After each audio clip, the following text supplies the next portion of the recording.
In case you were wondering, the music reviewed on White Noise Metal is copyright to the artist. This music is used here under the fair use exception for commentary and criticism. We never play entire songs. If you like any of this music, we strongly encourage you to buy it. In most cases, the music reviewed here is available for authorized purchase at whitenoisemetal.com. Hey, it's that BS Dude here in Oakland, California, out in front of the Oakland Metro, where in just a couple of hours, Between the Buried and Me is going to play the entire CD of Colors from beginning to end. And these folks right here behind me are lining up to see it right now. It's going to be an amazing show. And I'm really, really privileged that I had a chance to sit down and talk to them. Okay, perhaps sitting down's the wrong way to put it, but we had a great opportunity to have a conversation about a couple of songs on Colors, both The Son of Nothing and Ants of the Sky, and also just about their creative process and how they work and what their influences are. So sit back, relax, and enjoy Between the Buried and Me on White Noise Metal.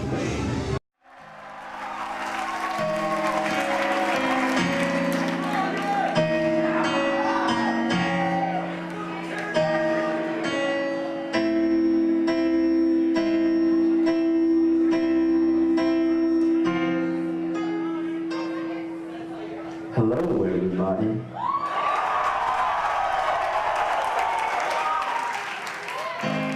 I'll just keep waiting. You'll just keep waiting in the cold. The supplements. So where to start with a band like Between the Buried and Me and an album like Colors? As I told the guys, I didn't really think that Alaska could be surpassed, but I was wrong because Colors does it, especially those behemoth songs like White Walls, Son of Nothing, and Ants of the Sky, all songs that take us on these incredible musical journeys. So my first question, what's the approach when attacking a huge song like these?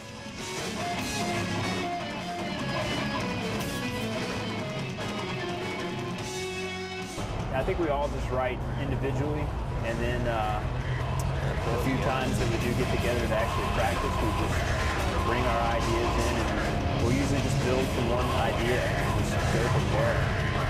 You know, it just ends up being a 13-minute long song or whatever. But yeah, just we have like a basic section in. Yeah, or whatever. Like somebody might write a section, and then they show it to you, and then you build an idea from that, and so on and so forth, or whatever. So we all just kind of write individually and then see where it goes.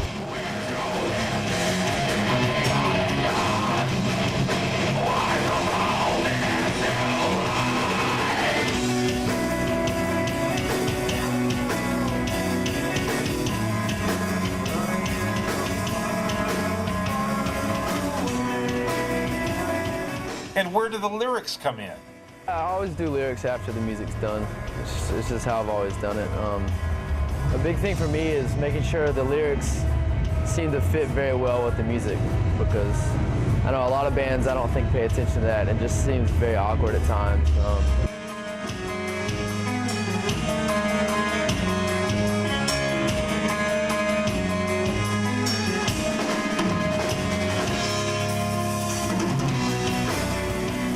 From concept to completion, Son of Nothing took about a month to put together.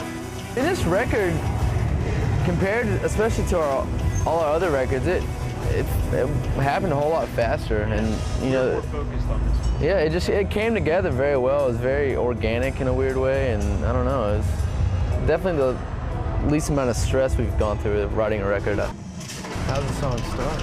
It starts out brutal.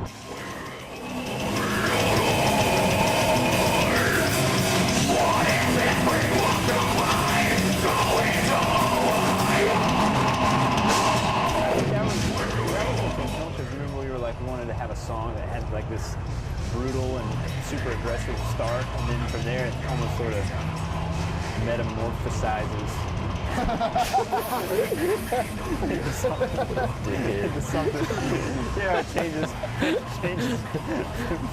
changes moods from there, you know. But it starts. I mean, the first however long, like a couple of minutes of it is pretty like brutal, and then you know, it starts getting not brutal.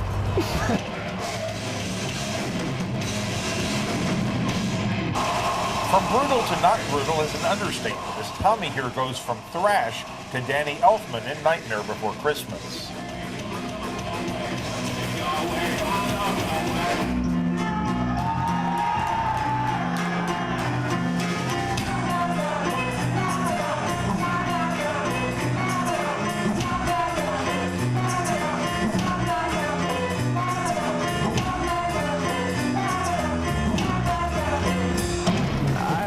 I actually wrote that part at like 3 in the morning, just fucking around. I don't know. I came up with that piano part. And, actually, Danny Elfman definitely came to mind for the vocals there, the little kid laughing and the la-las and all that. But I don't know. Things just happen. I don't know how the hell it happens. Stuff like that, like, sort of livens up the song, though, I think. Yeah, like, definitely. Yeah. Read the lyrics on Son of Nothing, that is, if you can handle stories that do not have happy endings.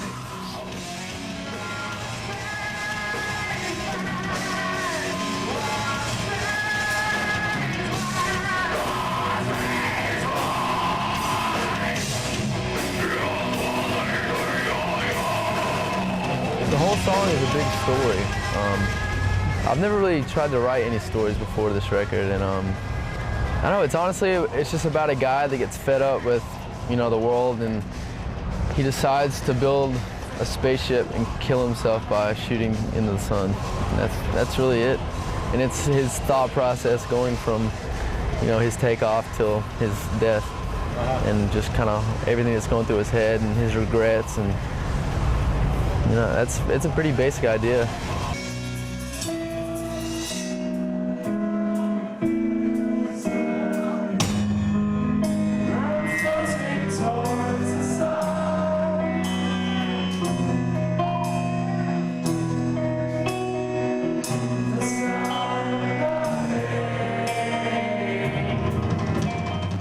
And I think that's how everybody, including myself, everybody complains about their situation, but it's always worse for others, and that's kind of the idea behind that.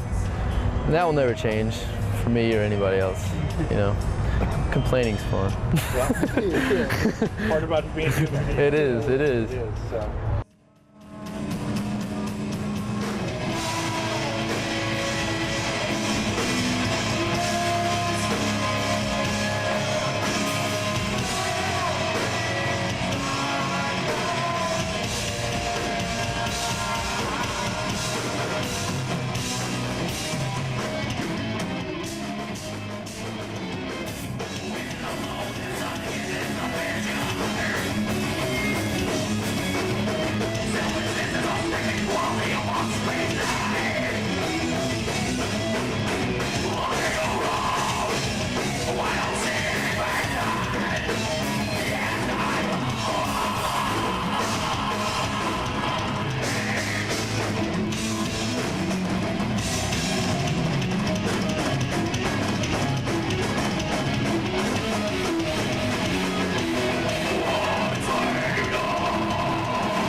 When I ask about Ants of the Sky, Tommy says there's a lot of power metal influence there. But Paul smiles when I mention the Celtic and folk feel of the guitar line.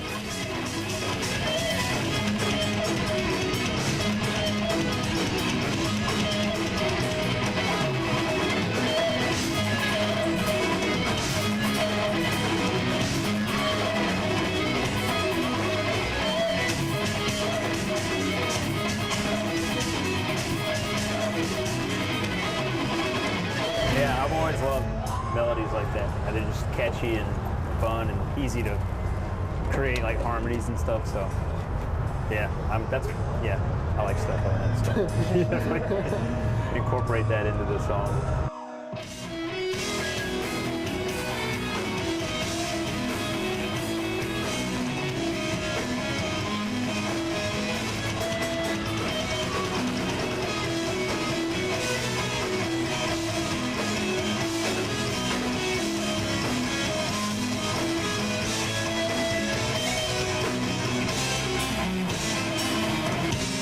Son of Nothing, Ants takes us on a journey through a lot of musical spheres before settling down into this jazz guitar coda.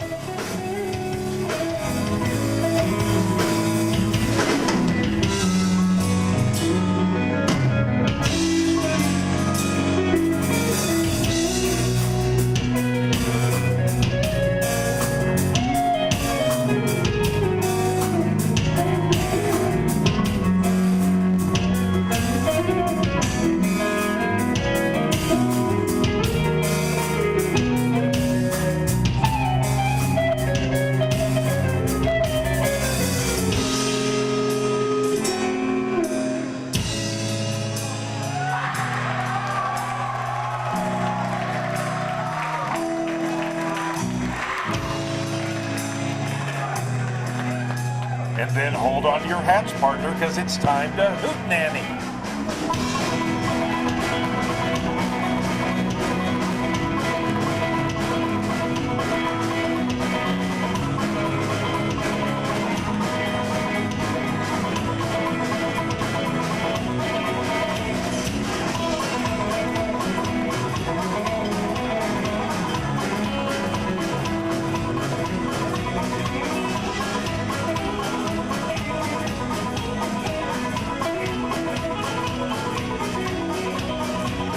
That was the most fun part of the whole. Yeah, we actually recreated that whole bar scene, I guess. Yeah. We did that's about 5 Messing takes around. of us just goofing off. Yeah. Blake, Blake recorded some pool balls getting hit together. Yeah. It's all natural. But we thought it kind of like tied into the song, sort of. I mean, the chord progression was the same.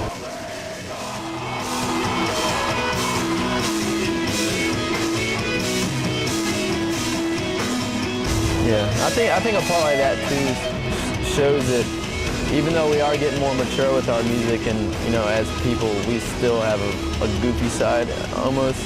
I think that part just kind of shows we still have a sense of humor. Because we've always kind of, you know, had that side with our band. And even on our first record, we had a jazz scene kind of, we would recreate it in the same sense. And it's kind of cool to bring that back.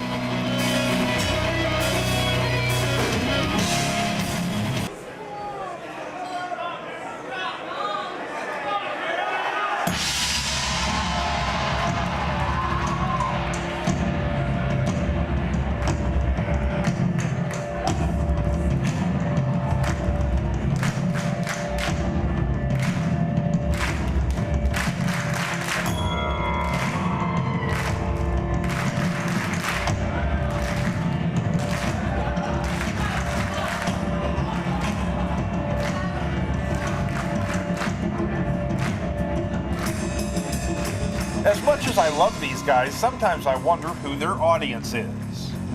I don't know, it changes a lot. It's cool. I mean, we obviously get the metal and hardcore fans, but I mean, we also get, you know, a lot of older people. You know, we even get the 15-year-old girls, and I mean, it's all over the place, which is cool.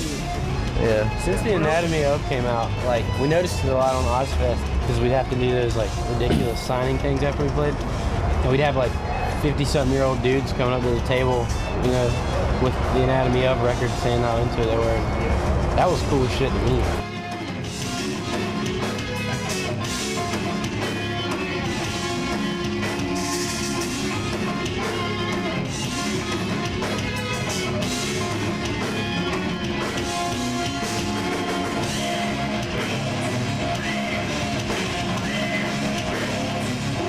But don't expect Between the Buried and Me to turn into an emo love song band, even if they could get rich doing it, because these guys will always be metal.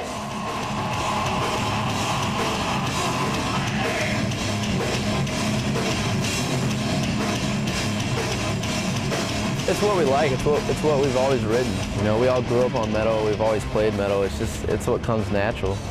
You know, and I mean, yeah, we experiment with other forms of music, but I don't know. It's just I couldn't imagine not playing metal. I think we're just trying to attract people that are like genuine fans of music, people that are just around for a year and move on to the next thing or whatever. People that really appreciate, you know, what we're doing and are going to listen to us for a long time.